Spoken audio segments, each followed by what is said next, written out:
Some points. We have March 21st World Rugby Level 1 referee course that's currently being scheduled. That's going to be presented by Khalil Harrison. Um, if you don't have it, sign up for it. If you know some newer referees in your crew, send them the link. We'll be sending that out shortly. Um, great. Next on the list, we have preseason presence and fitness. Teams are back on the field and training. If you have a local club around, it's important for your referees to be being visible, attending those sessions, fitness, just early season representation goes a long way. Thanks, Nicole. Registration will be on the website for level 1 course starting in February. And then last on announcements is game of the week. This is tailored towards our high performance. These are going to be televised matches under the lights. The key thing for us on the board is what does our high performance crew look like for these matches? How do we identify and prepare referees for these assignments? And then looking ahead to our UIR finals, understanding that is going to be the crew that consists of, and that will be getting those appointments. Alex, anything to add on that for game of the week? You caught me with a mouthful of chicken. No, that pretty much sums it up. It's the schedule is going to come out. There's 25, 30 games every week, and then each weekend teams can bid on who wants to be the game of the week. So like Harriman Mountain Ridge, for example, super rivalry. Rather than doing that Saturday at 10 a.m., let's move that to Friday night, 8 p.m. under the lights, and bring out a crowd. The main goal of the game of the week is to replace the supply of high level rugby that was lost when the Warriors folded. So you want those matches? Get running. Apply for the high performance group. We'll get you out there. Awesome. Yeah, a ton of referee exchange opportunities coming up. So reach out to us if you're interested. Let us know. And so to start segueing to our theme of last month, our last call is, closed mouths don't get fed. The theme for this RDG camp, it's in your hands. So I'm going to hand the baton over to Jamie McGregor. After you, Jamie. Hey, all. Hello, everyone. I'm Jamie. Kevin asked me to just jump on and help out and give a bit of a summary of the DG camp. And that's what I'm going to do. I'm hoping if for those of you who don't know what it is, or there might be some of you that aren't quite aware of what the development structures are. We have regional development groups, which consist of 25 referees across 4 regions in the country. And those referees are selected by the constituent LROs. And then we invite those 100 referees to one of 2 camps that we hold. This year we held one in NOLA and one in Fort Lauderdale. They're done in the kind of off season in the winter, so the locations must be south to encourage northern dwelling people to attend. We basically just go through a bunch of different topics and different things that hopefully encouraging people to think a little differently about refereeing and at a more advanced level. And the good thing about this is that we provide the materials back to the referees who attend those camps, and those referees are empowered, encouraged, expected to be in a position to deliver some of that on to each of the LROs across the country, so that we can kind of distribute the information that gets delivered at those camps to try and honestly get more bang for our buck, to extend the opportunities for development and explanation and all that kind of stuff to others. So to the extent I'm going to go through, I was told to keep this to like 5 to 10 minutes of just going through the different items that were covered. So to the extent I'm going to do that, I hope that within your society, you will say, "Oh, I wouldn't mind hearing more about that topic or this topic or that topic," and then someone like Kevin or potentially some other people from either your association or others might like to get their hands on the material and present it at another time and place. So the there were a couple of major presentations.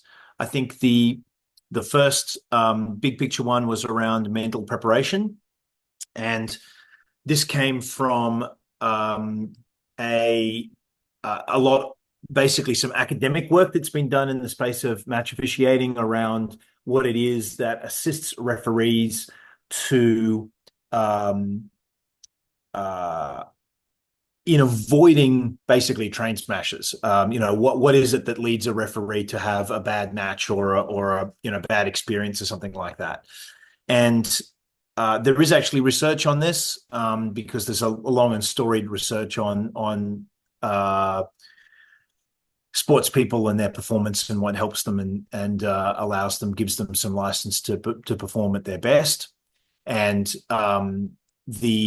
the research shows that there is a certain sense of self-efficacy and confidence that actually in what those individual sports people are doing that affects the way that they actually perform, and that the more confident they are and the more that they are feeling that things are going well, the more that they avoid mistakes and avoid errors. It's not quite the kind of concept of the wish, or just as long as you think something positive, it will happen. You still need to have the skills and the knowledge and the experience to actually implement your refereeing and know what to do. But those feelings of self-efficacy are closely aligned with performance. So the question is then, how do you increase your self-efficacy? And all of the evidence that we went through in the groups points to preparation and planning. And there are some actual key things that you can do as an individual in thinking about a game or preparing for what you're doing that actually, according to the research, will directly assist. So call it wargaming, call it preparation, call it whatever you want. There are some key specific steps that referees can take that will actually have a direct impact on their performance in a particular match. Anyway, that's a bit of a summary of that. It's an interesting presentation that's got a lot of content in there around how people perform, and a lot of academic research has gone into that. Rosalind Anderson was working through a bunch of that and presented that. We had a presentation on line out, which really focused on the different roles of the individuals in the line out to try and identify, well, okay, based on what we know is going to happen in a particular line out, what are the priorities to try and identify, okay, where is my attention going to be drawn at any particular one time? I think at the moment, the line out, especially line out to maul, is probably the hardest part of the game to referee. It has a significant number of moving pieces. It looks different at different levels of the game, youth to college to adult. So a significantly different picture in different places based on what teams are trying to achieve. So being aware of that and both positioning yourself in the correct place and having a proper checklist of things and a proper process to go through so that you're looking in the right places at the right time. That's a crucial part of the of managing that aspect of the game. I'd recommend that as there's some good video clips and things like that if you're interested to have that work through. Third is management interventions. There was a lot about Scott Green is working with the high performance referee group, which is kind of like the top 8 referees that are directly beneath MLR, to try and improve their management techniques. So what has been identified over the last 12 to 18 months is just the way that a lot of these referees interact with the players, and how they push and pull on the level of intensity that they might actually utilize is an interesting one. So there's been some work done on encouraging those referees to think about the level of intensity that they might utilize at any one particular moment in the game. And we've kind of worked through a process where you can kind of imagine a level 1 piece of communication, a level 2 piece of communication, a level 3 piece of communication. So level 1 being friendly and cooperative and jokey almost, but within a professional environment. Level 2 being, a more of a laying down the law. This is what we need. You need to do this. And level 3 being, a more intense kind of, laws have been broken. I'm having to sort this out. I'm asserting myself on the game, and just getting referees to think about, well, there might be moments in the game where, even though the moment is quite important, I might still want to use a level 1 delivery to be, tactically to get a better, buy-in from a player. Or, this particular situation in the game, I know that I'm not going to waste my time starting at level 1. I'm going to start directly at level 2. Or, do I have actually in my repertoire a level 3, or do I not? Do I actually have a level 1 as a referee? We had a couple of referees at the camp. In particular, they worked in pairs and kind of role played different scenarios and kind of play acted this out. And I had one referee who we said, okay, have this interaction at level 1, have this interaction at level 2. And pretty quickly, we saw that there was no difference between level 1 and level 2. And level 2 was about as low as they actually had in their toolbox to be able to go. Interestingly, they were directly working with a referee who was much nicer and only had a level 1. And so level 1 was great. And then we asked them to go to level 2, and it was exactly the same as level 1. So we had 2 referees, one who could really only deliver an intense message and was delivering that all the time, and one who could really only deliver the kind of the kind word and didn't really have a dial up. And so they had to work together and workshop, okay, what is it that we would say, and in what way would we say it, and what words would we use, and that kind of stuff to hit the different levels. So that was a kind of presentation around management interventions and how you play around with those particular levels at any one point in the game. Last, and then I'll be done. Happy to answer any questions along the way. Last, we had a presentation on Scrum. That was mine. And we looked at both setting up scrums for success in terms of the process of making it clear what you need to see as we do a setup. And then, but after that, we focused pretty much on reducing the number of things that you have to look at Scrum.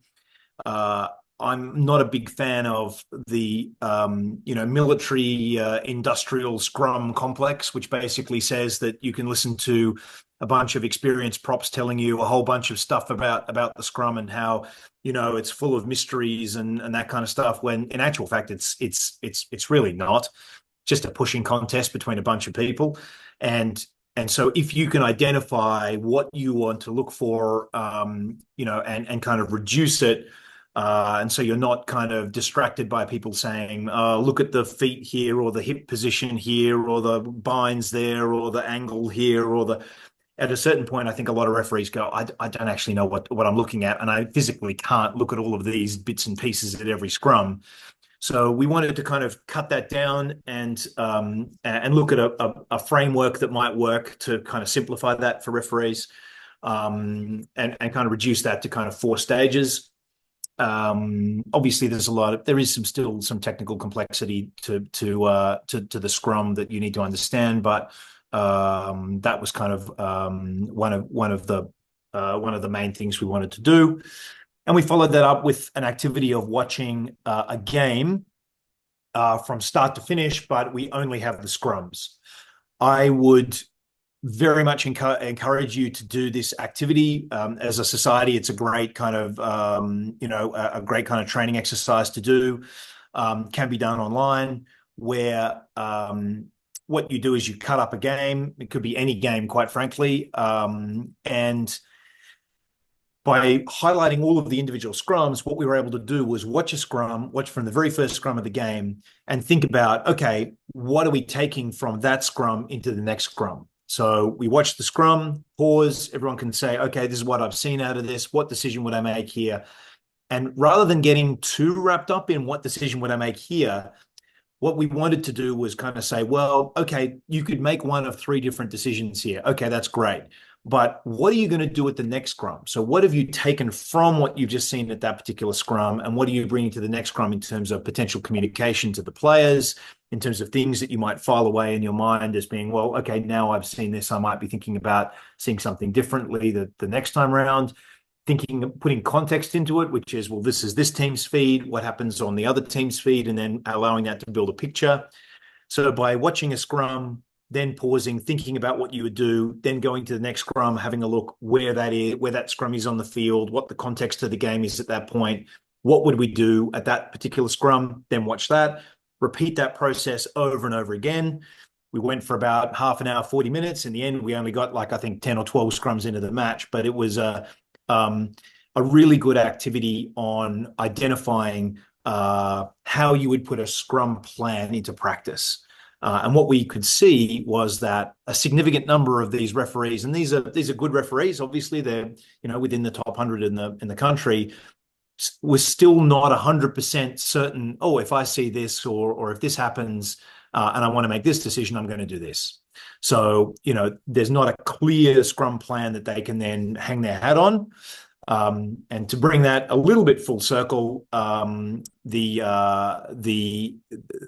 point about that is that ends with the feelings of self-efficacy from the first presentation, which is the more planned and prepared you are around your scrum plan, the more confident you are at actually delivering at that, and then the better decisions that you make because the more confident you are. So luckily, all of those presentations fit together. And I would highly encourage you, if you would like any of those kind of presentations to be delivered with your LRO, let us know. We can help that out and do it. So anyway, that's my summary of the camp. Happy to answer any questions, or if that's what you wanted, Kevin. Hopefully, everyone comes to you and asks for you to do more things based on all of that information.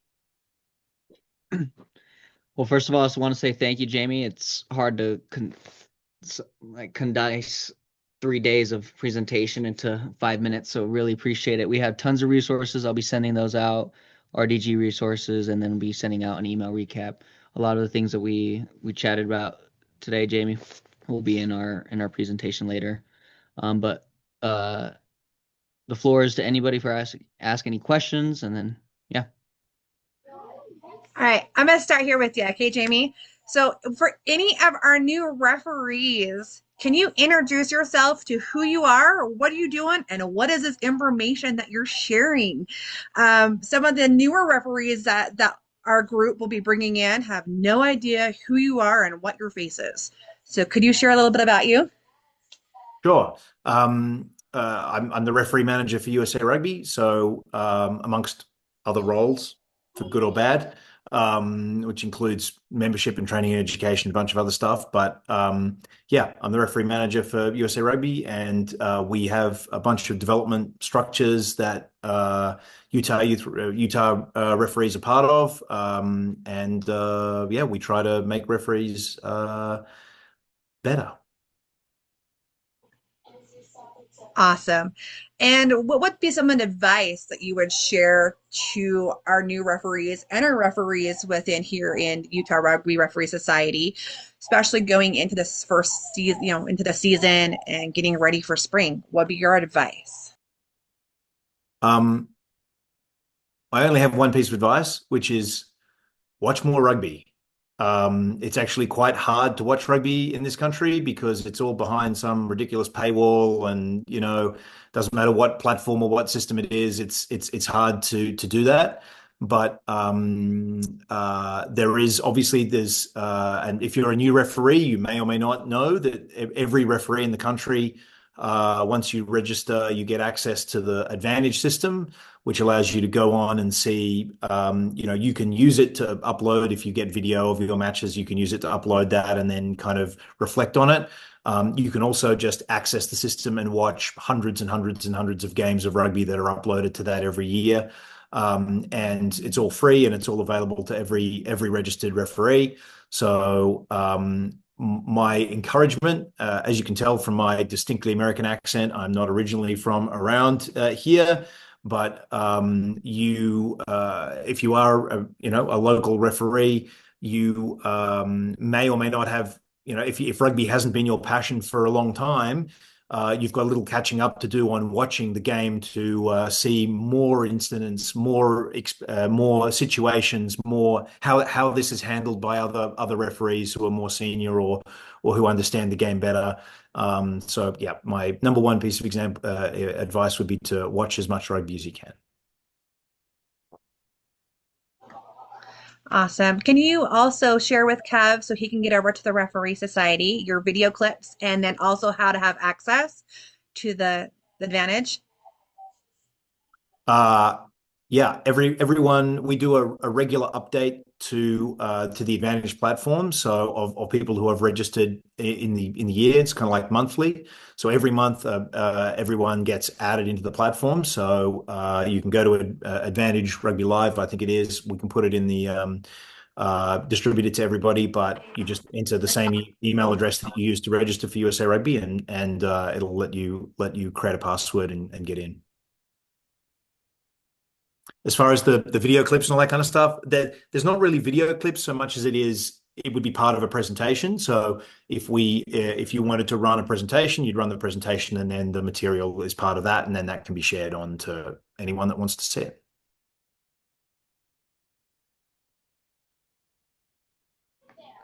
Beautiful. I'll let someone else ask some questions too. I know there's lots, so. Hey, Jamie. My name is Eve Dorshorst. I'm actually the mental skills advisor for the Utah Rugby Referee Society. So it really warms my heart that you say that during this presentation over the weekend that you guys did talk about mental skills. And I've had the pleasure to talk about these same skills with Andrew Brace over there in Ireland. And he's also talked about how important of a subject it is. So I was curious, do you guys have those mental skills available to the public, something that we could look on to make sure that what we're teaching here at our level is in line with what you guys are teaching at your level? And on top of that, I would love for you to stay for my presentation and see if we're in line with what you are teaching. Sure. Happy to do that. I mean, as I said, the material that we've got is available. So Okay. it's not hidden, it's not secret, it's not anything like that. So Kevin has access to we stick after all of the camps, we stick all of the stuff into a folder. So he's got access to the presentation that was delivered then. Yeah, no problem with getting that distributed. So yeah. What's your topic? My topic is actually going to be on physical health as it relates to mental health, the mind-body connection. So it's going to be about 15 minutes about that. But I have a larger process, if you will, and you can see it in the presentation if you'd love. And I would love to speak with you more after this on that, if that's okay with you. No worries. Happy to anytime. Thank you, sir. Pass it on to anyone else that has any questions. All good? We good for time, Kev, or do you need to keep it moving? I think we're good on time. Or Eve, you want to keep rolling now? Sure. If there's no other questions, I will say that if anyone has any questions for Jamie or Kevin or anyone else, go ahead and throw them in the chat, and we will definitely get to them if we have some time at the end, or if anyone wants to answer those questions while we're rolling. So, last time we all got together, we talked about the mental skill of communication, how there's 4 ways we communicate. We communicate verbally, non-verbally, written, and listening. So I'm going to show you some slides here, and we're going to build on that topic tonight. All right, can I get verbal confirmation that everyone can see my screen here? Got it. Yes. Perfect. Thanks so much, guys. Good. All right, so today we will expand on the communication lesson we talked about last month and review how our physical health is directly related to how we listen to our bodies, that mind-body connection. So as a friendly reminder, my name is Eve Dorshorst. I am the Mental Skills Advisor to the Utah Rugby Referee Society.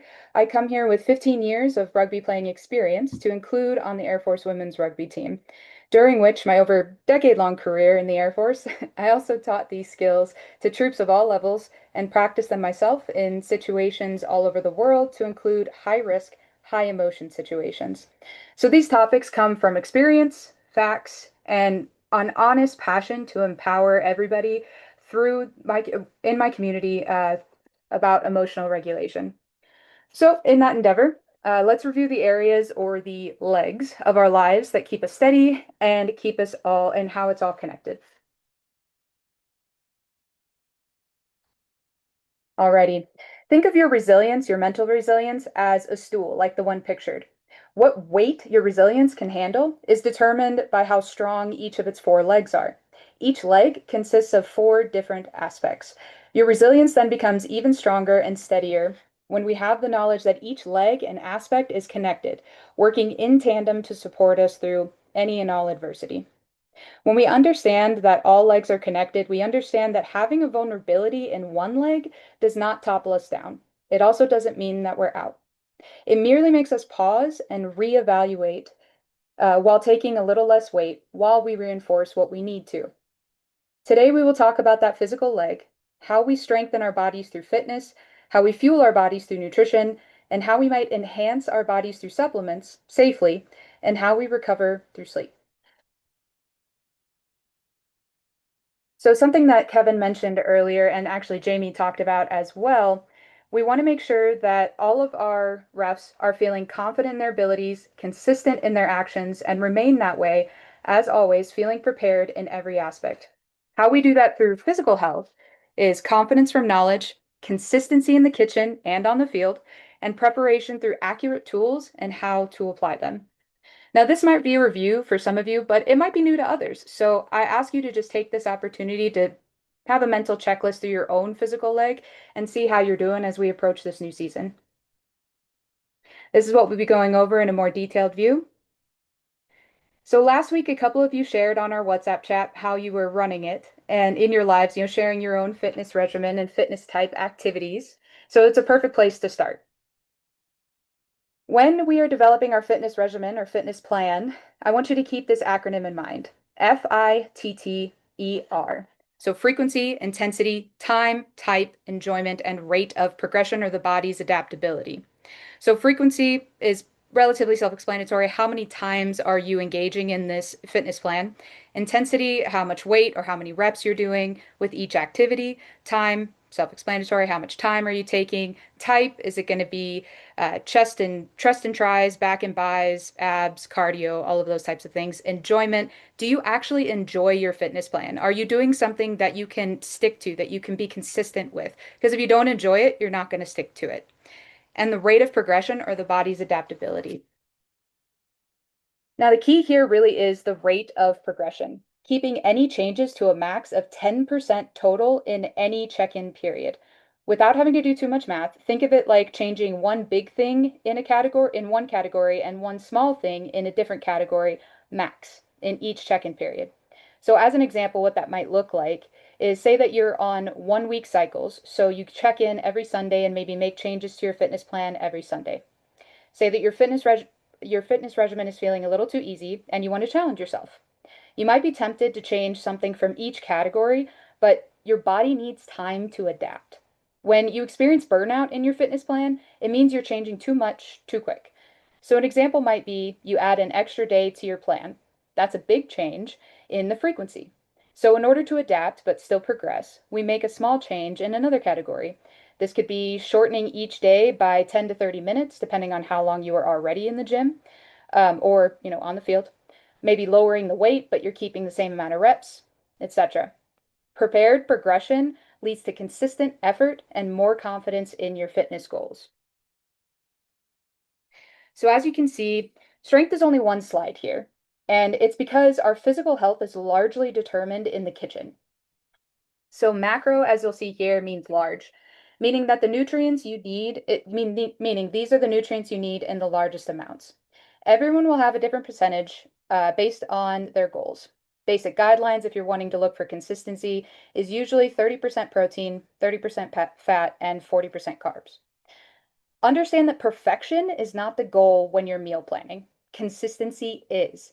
Do what you consistently consistently stick to. So 80 to 90% adherence to your meal plan will still let you see results. For example, 3 meals a day for 14 days, so 2 weeks, is 42 meals. So 80 to 90% of that is 33 to 37 meals. Therefore, if you miss or cheat on 5 to 9 meals in a 2 week period, that's still on target with your meal plan goals. So wait, as we talked about last week, you can still have your sugary energy drinks now and again, and you can still beat Kevin's Bronco time. Your fitness goals will still be enacted. I know Kevin's going to argue with me on that because no one can beat his Bronco time. So getting into a little bit more detail here. Carbs are what we need most of all. And these are what give and sustain energy throughout our day. A typical serving is about the size of your palm, the palm of your hand. So the key here is to be aware of the sugars involved in your carbs. And some of you might be thinking, well, each palm size is going to be a different size. And that's okay because that palm size is good enough for you. That's what your portion size is relative to your body and what you need. Protein is the key to building and repairing muscles. It's also the key to excess fat loss. So if that's one of your goals, you want to consume more protein. And what helps us feel fuller is protein. So if you find that you're hungry but you feel like you've already eaten too much or you're already eating too much in a day, try adding more protein and reducing your carbs or reducing the fats. And a typical serving size is about the size of a deck of cards or the size of the middle of your palm, not your full hand. So fat is not the enemy like most people think. You need fat. Balanced fat intake is truly essential to maintain your energy reserve, and it is what surrounds all of our organs to make sure that we can protect them when we do have that physical trauma to our bodies. So every now and again, when you might get knocked out by a player, you got a little bit of fat to cushion you so you won't completely lose your breath or your heart doesn't take any damage there. Hydration is also going to be critical. For the most part, if you're only exercising for 60 minutes, water will be completely fine. But if you're going to be doing a high heart rate activity for more than 60 minutes, you definitely want to have a little bit of salt in there because you're going to be sweating a lot. You're going to sweat all that out. But water and hydration is critical for that nutrient circulation. So you want to make sure that it's staying in your body. Clear urine is not the goal. You want something like pale lemonade. That's going to be the goal. If it is clear, you need to make sure you're consuming a little bit more salt. And that can literally mean just putting some salt in a water bottle. I know it's not all that tasty, but when I was on the Air Force Women's Rugby team, that's literally what we would do if we didn't have, Powerade, Gatorade, something like that. And it still works just as well. Again, it's just a pinch just to make sure you're keeping that hydration within your body. So I also want to throw out there that this can be incredibly overwhelming if it's the first time that you're looking at all of this. So understand that you do have support with us as a society. Nicole is actually a certified nutritionist, and she has said that she'd be more than willing to help anybody that would like it. And also, the Utah Rugby Referee Society is absolutely committed this year to vocalizing the need for better nutritional and environmental support at these full day tournaments that a lot of you participate in. In order to better prepare you for the challenges in that department, though, we have another resource for you, and I'm quite excited that this came through. So I hope you all know who this is, but for those of you who don't, this is Damian Schneider. Damian is a World Rugby ref from Argentina who we had the pleasure to meet during the Pacific Nations Cup, the referee clinic that Wade organized, and he actually presented during that time as well. He started his World Rugby debut in 2017, has had 13 test matches, which means he's been the center ref for 13 matches on the World Rugby stage, and he'll continue his referee repertoire in the upcoming Six Nations, which starts in less than a month, and we're all super excited for it. That's how you're going to be watching more rugby if you'd like.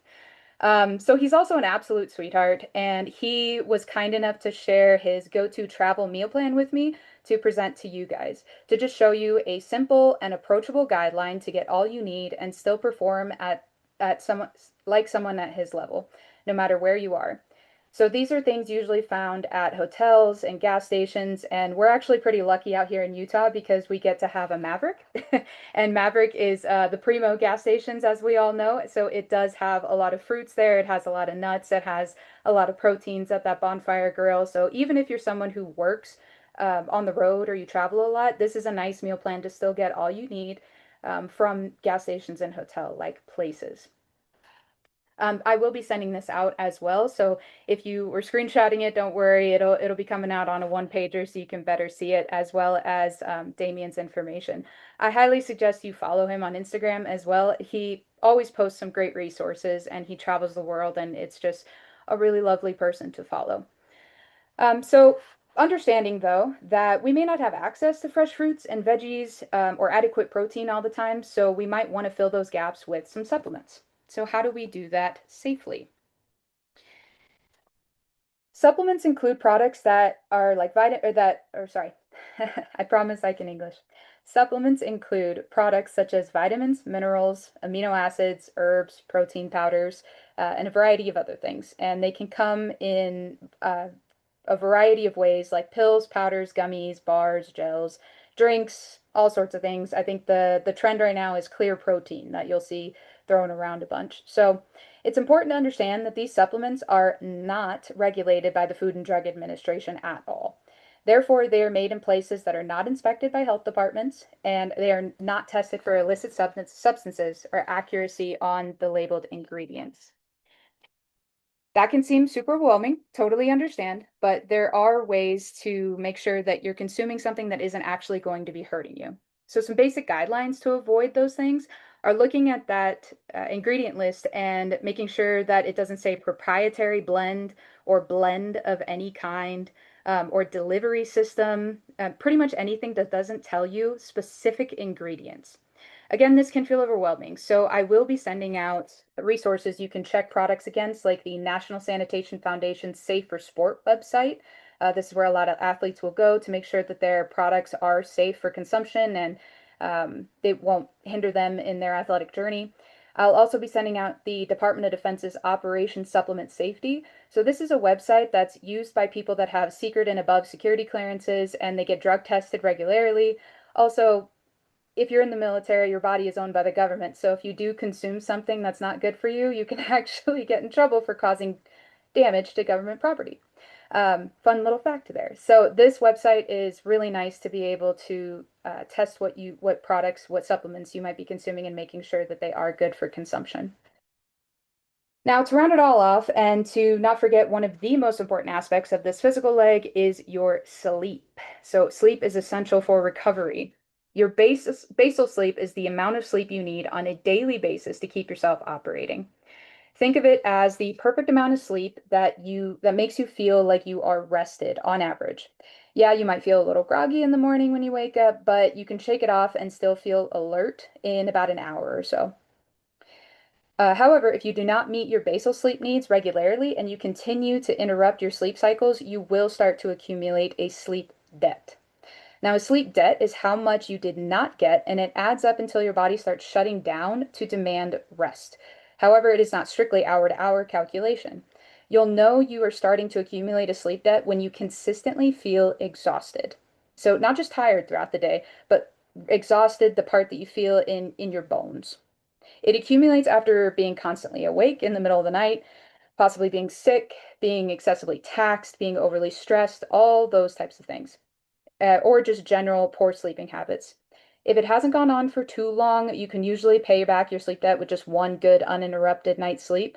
But if it's longer, it will have the same effect on your body as being impaired by alcohol or under the influence of substances.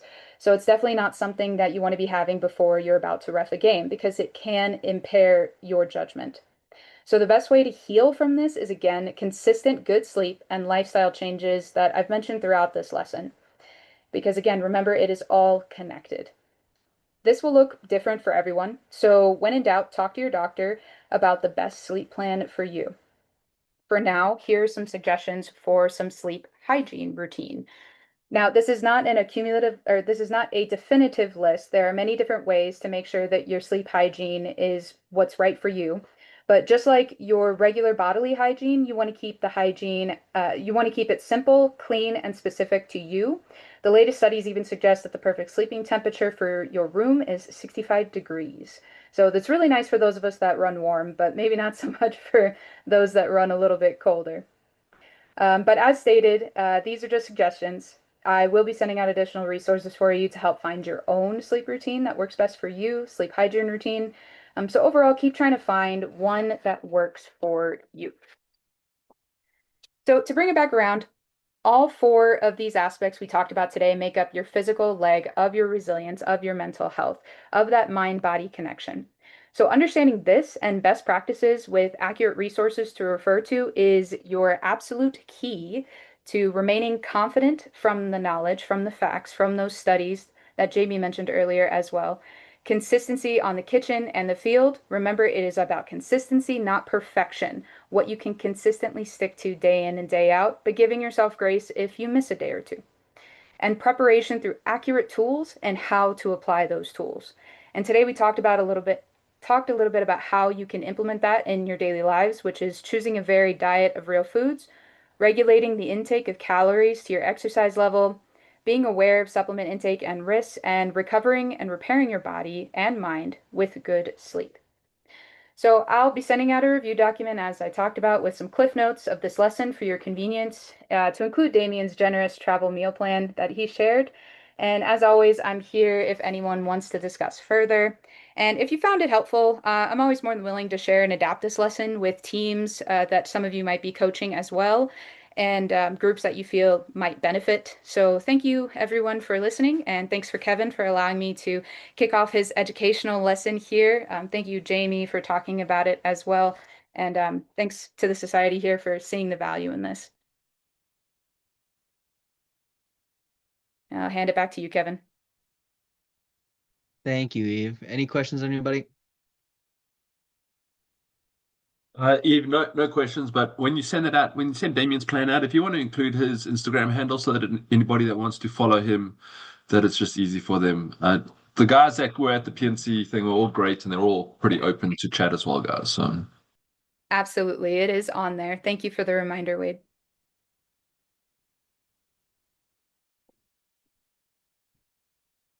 Sweet. We can see my screen, right? Sweet. So there's this beautiful AI image of Jamie. I don't know if you can tell. Oh, we knew it. We knew it. That is not me. So these are kind of insights from the RDG camp from my end. So process, presence, and purpose, turning insights into match day behavior. Why this matters. I only got 10 slides, guys. We're on 9, so we're going to crank through this. What separates strong referees? Refereeing is a service to the game. Consistency builds trust faster than perfection. Preparation shows up under pressure. Strong referees are intentional, not reactive. So before we go to the next slide, big snowboarder, grew up behind the camera, catching the clips, posting it on the Instagram. And so being a little vulnerable here, I brought that same mentality into refereeing, and was quickly shown that the snowboard world and the referee world are completely different, which leads me to the referee brand. Your referee brand isn't your badge or appointments. It is how players and coaches experience you, how you operate when no one is watching, the consistency of your decisions and communication. Every interaction either adds value or takes away from the game. So this was from Richard Avery. He's our D1A referee manager. This one kind of stuck with me. At some points, refereeing is a thankless job. He brought up an example of Scott Green. He just refereed the 2019 MLR Cup final. Amazing performance. And he only got the compliments from the referee locker room. So that stuck. So we're going to enter a little small group discussion. We're going to have some breakout rooms. So key points to look at. Think of a referee you trust completely. What do they consistently do? What behaviors build trust? What behaviors damage trust? What do you want players to say about you after a match? So something introspective. So I'm going to break these rooms up now. And I'm going to assign these. You're going to start getting your assignments now.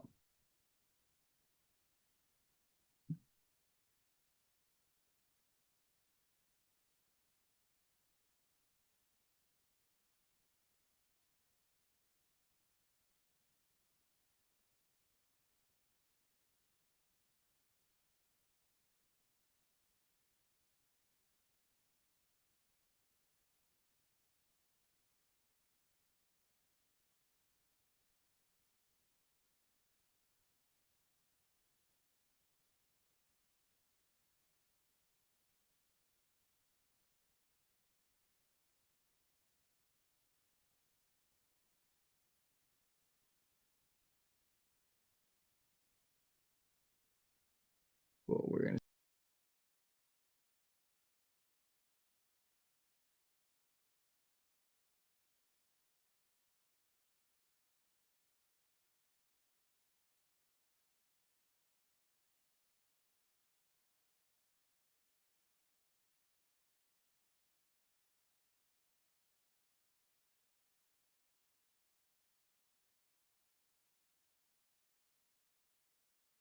Hey there, Lizette. How are you doing? I hope I said your name correctly. Hi, Eve. Yes, you did say it correctly. Perfect. Let's see if I can. Is it just the two of us in this group? It looks like it might be. And you know what's really funny? I feel bad because I'm not actually a ref. I'm here as just the mental skills advisor, but I'm really happy to see a face to a name. Yes, yes. I don't really like to have my face in there with all the people. That's completely understandable. I'll tell you right now, my heart was racing so much because I haven't been in front of people presenting in a very long time. So it's been You did fantastic. thank you so much for that. I appreciate it. How long have you been reffing? I think about 4 years. Oh, really? Yeah, but Oh yeah. I only do the little ones. I am old and unfit, and I can't keep up with them. That's still just as important. That's what gets them in the game. And having a good Yes, ref in the game is incredibly important. yeah, I Absolutely. really enjoy it. But I'm also coaching, so that makes a little different thing for me. I have to do coaching, but I can't ref some seasons. Oh, okay, yeah. I can completely understand that. And honestly, I'm happy to see a female rugby coach. That is fantastic to see. Do you coach the littles? No, I'm actually coaching high school and U16 sevens. Holy cow. Where in the valley are you coaching? Olympus, Skyline, Brighton. Oh, wow. Okay, Olympus and Skyline. That's Yeah, really cool, man. Congratulations. thank you. Looks like we got more company. Lonnie and looks like Kevin joined. Yeah. I'll be bouncing around, but I just want to check in. Okay, we're just kind of getting to know each other. Yeah. Lonnie, are you there? Yeah, I'm here. Sorry. I have an autistic daughter who keeps coming in and out, so No, I you're have to perfectly go on fine. mute just to get her. I'll just introduce myself a little. Lonnie McGill. I live down in Saratoga Springs. Um, I've done rugby league for about 3 or 4 years now, and from some persuasion from Kevin, he's like, "Hey, you watch Union all the time. Why don't you come over to this side too? You can do both." So I joined in the fall, and so I done a bunch of seven stuff in there. So I'm looking forward to going and switching over to 15s. I did get selected by the NRL, so I will be in Vegas for the nines tournament. So and then Wow. possibly they have me on the rotating roster of one of the national team games down there. So I just need to figure out if I'll end up on one of the squads or what they'll be having me do. So, but as far as union goes, yeah, from really new to the reffing side on this side. Do you find it to be a steep learning curve from going from union or sorry, league to union? I understand the rules, so that's not the problem. It's more the positioning. Because in league, like you would never be right by the ruck. You're always going to be 10 meters back holding the defense, right? That's their line where you're at. So it's more the positioning of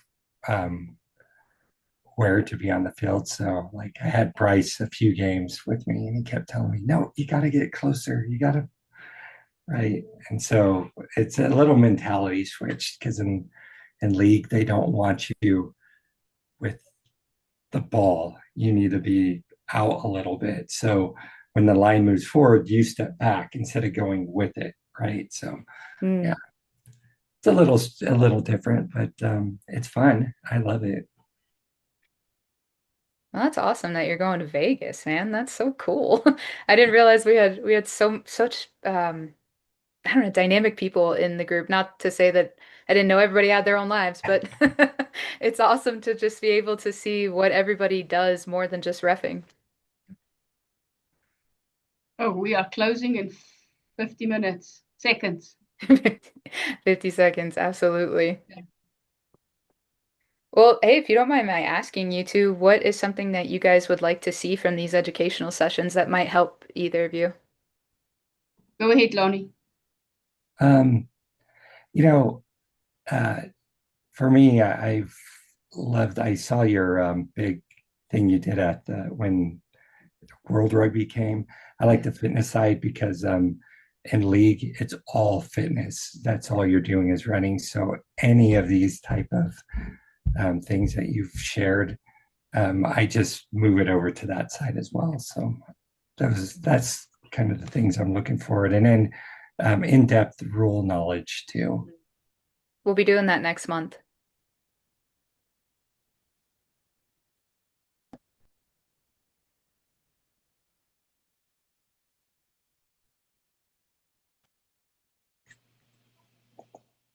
We're back.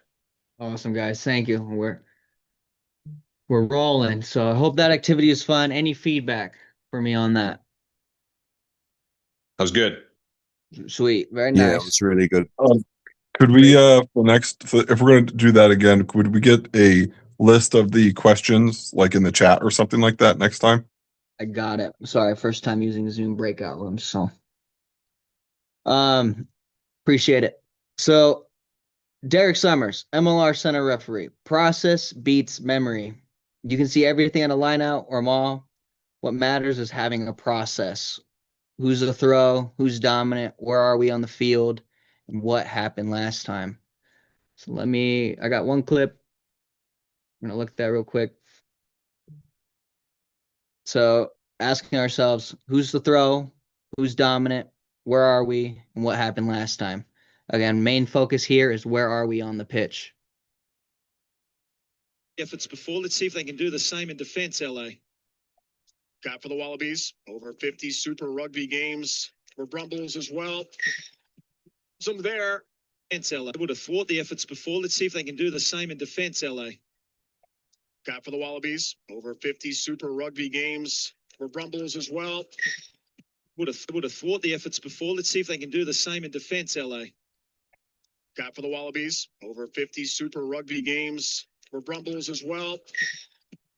Can earn a but. Khalil, tell us what the call is. Is Khalil still on I there? wasn't paying attention. Oh, come on, man. I'm making my recovery smoothie. I just went for a run.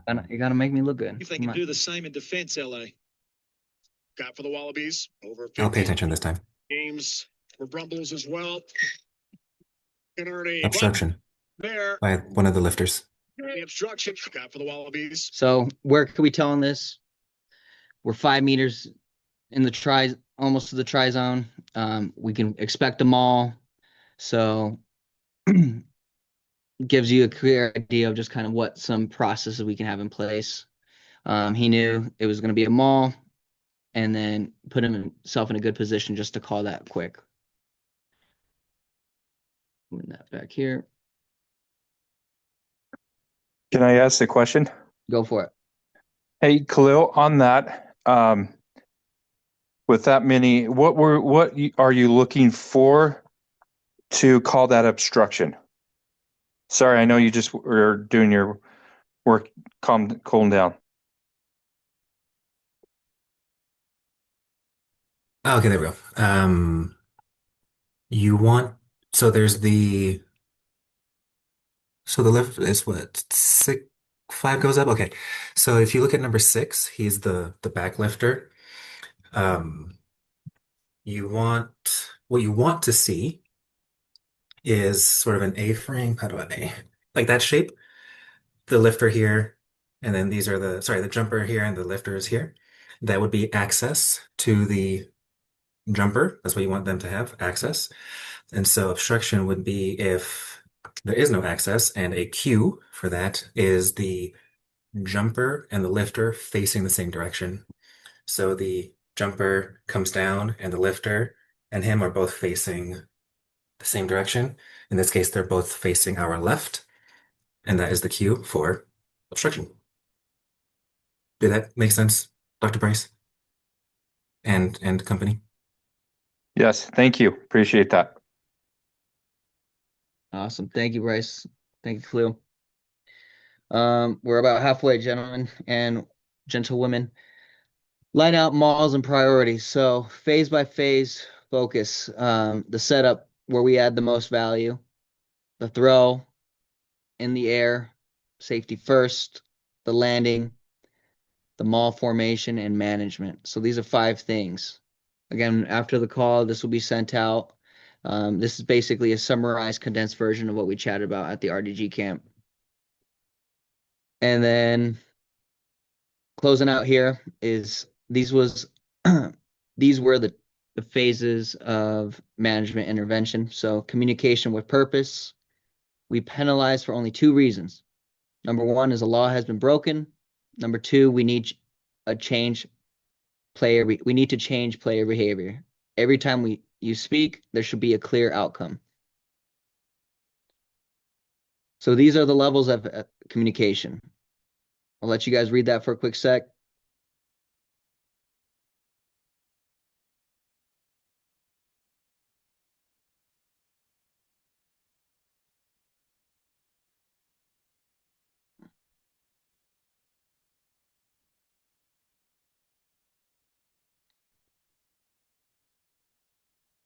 Awesome. So ideally, you can go from a level 1 to a level 3 stage in escalation in 4 seconds. So to summarize the level 1, that's where 80% of the time we are at. Hey, don't do this, don't do that. Level 2 is when we turn it up a little notch. We have it changes in our tone, the urgency, the body language, and the presence. And the level 3 is the clear blame transfer. So tone, body language, and presence matter as much as work. So scenario discussion. And then this is open to everybody. The number 9, who is not the captain, is constantly complaining or calls. So I'm going to pretend on Eve, you're going to be the number 9. And I want you to go against, let's do good old Mike, your husband. Hey, ref, you blind? You not see this? I'm right here. I'm right here. Did you not see what they did? Okay, I saw all that. I'm the referee, so if you have a problem, go speak to your captain. The captain can then address it with me.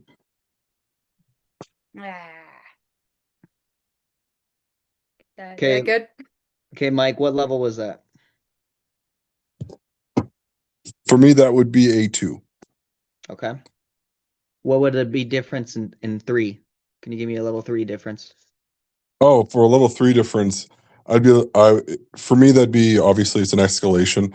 So it would be, hey, I've heard you keep talking to me. If you keep talking to me, I'm going to penalize you. Talk to your captain. Do not come to me again. Awesome. Thank you. Bryce, you're the number 9. I want you going up against Lizette. How bad am I supposed to be? You're the number 9. uh, didn't you see him tackle me illegally? I'm short. He went high. Didn't you see that, ref? Okay, I saw that. You need to not talk to me any further. I have heard enough of you.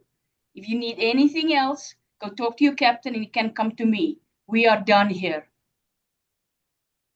Ooh, I like that, Lizette. We started off at a little 2, but then towards the end, the we are done here. We definitely top it off with a little bit of level 3. Any feedback from the group to Lizette? Feedback for everybody I is was just going to say that's an Afrikaner speaking. if any player comes and says, "Hey, didn't you see that thing?" The response should not be, "Yes, I saw it," because if you saw it, you would have dealt with it. If the player is coming to you and saying, "Hey, didn't you see that?" If you say, "Yes, I saw it. Now move along," you just made 23 enemies. So, larger point, as you go forward, have an idea of what you would say in a situation so you're not making it up on the spot. I realize that we were all just put on the spot, but when you go into a game, you will have time to plan it out. So think about what you might say in a calm manner, what you might say in a more warning kind of a manner, and what you might say in a more if then final kind of a manner. That's all. Love that. Yeah, my feedback was going to be less words. And I also agree with Khalil on the never admit fault type thing. Like in a situation like that, for me personally, the way I would always handle that is, no, it was fine. That's literally all I say. And then if they keep bothering me, then I'll double tap whistle and Captain, this guy needs to shut up. Something to that effect. Okay. I like that. Alex, you're ref. I'll be number 9. Ref, what the hell? What, he tackled me late. No, it's fine. Come on, ref. You didn't see that? You're blind. 9, stop. Cap, talk to this If I guy. hear This one guy more time, fucking then sucks. all right, now I blow the whistle and then I bring over the captain penalty. If I'm double tapping whistle, you're getting a penalty, maybe even a yellow card, depends if I did like you or not.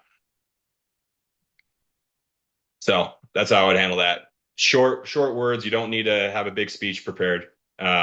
Short, concise process though. Love it. Does anybody else want to go?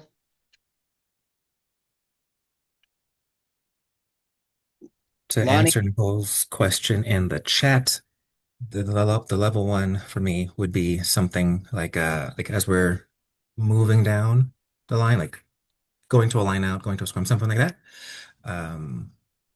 It would be something like 9, stop complaining so much to me, or 9, I hear you, but please go through your captain.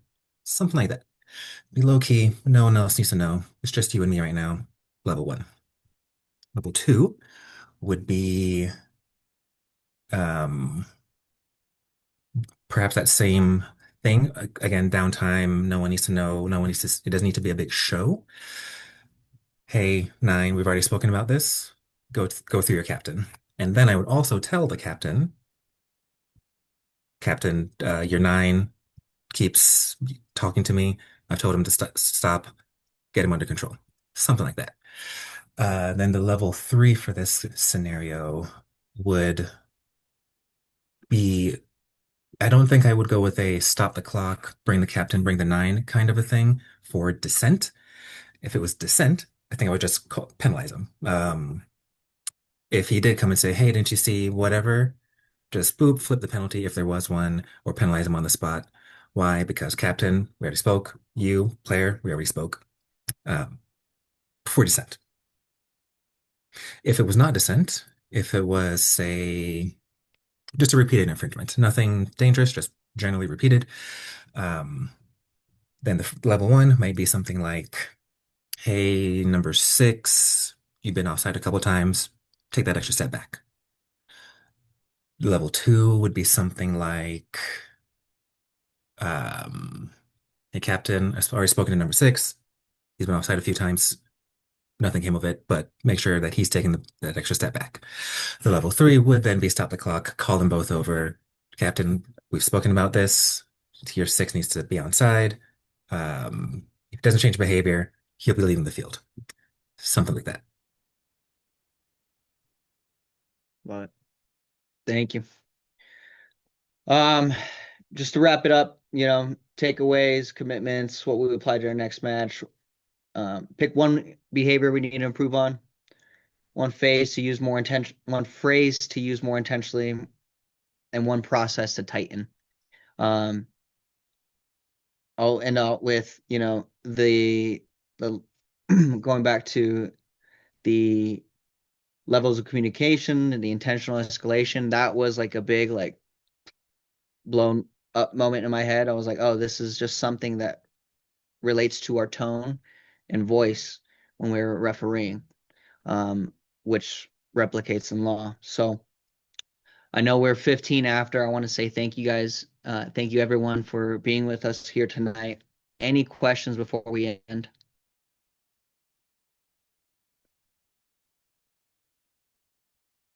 Anything we can improve on as a board? Feel free to roast us. Are the assignments posted anywhere yet? Like, is there a page somewhere that has locations and assignments? On nothing on Ref Up yet. Bryce, you are. We're waiting for the schedule, Khalil. So once we have the schedule, we can put things in both Wrap Up and on the website. You didn't hear our spill at the beginning because you were later coming in. We've got some awesome things with the website allowing you to see the schedule, and then clicking into that to go into Wrap Up to make your bid. We also will utilize the website a little bit for updates, recaps, to compliments, complaints. Utilize that website a little bit more. Thank you. Awesome. First week of March is going to be a little tough. So if you guys can come in, help out, Khalil, Alex, and myself will all be out of town. So we could definitely need some help on referee coverage. Awesome.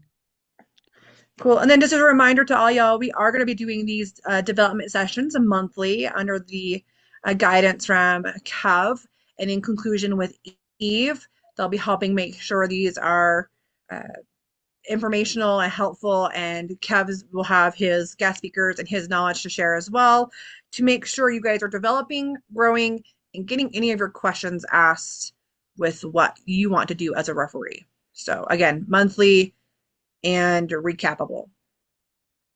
As a sneak peek, next month we'll be talking about decision making from the mental skills side and specific rules and updates from Kev's side of new things that have come out and how to implement that.